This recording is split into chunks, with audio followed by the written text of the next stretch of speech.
بعضې کسان وایي چې جی زمون خو کاروبار شته خو کاروبار کې خیر او برکت نشته. نو کاروبار کې د ترقی دپاره چې کاروبار کې ترقی راشي او مخ په وړاندې لاړ شي د دې دپاره هم اسانه وظیفه ده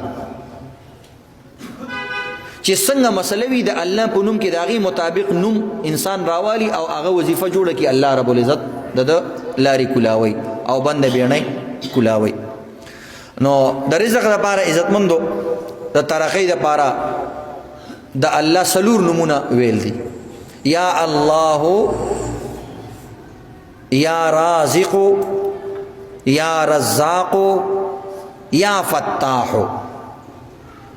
دا څلور نومونه دي الله. د هر مون نه پس یو څلوېښت ځل چې انسان وایي رزق کې به خیر او برکت راځي.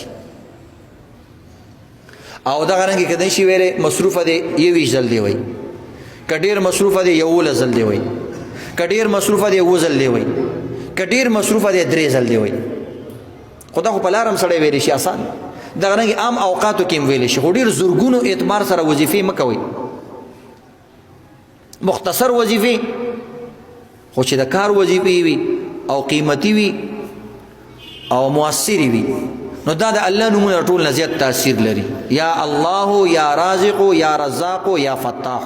هر مونږ نه پس انسان وایي مخکې وروسته درود شریف وایي. نو الله رب العزت به د کاروبار کې انشاءالله ترقي راولي.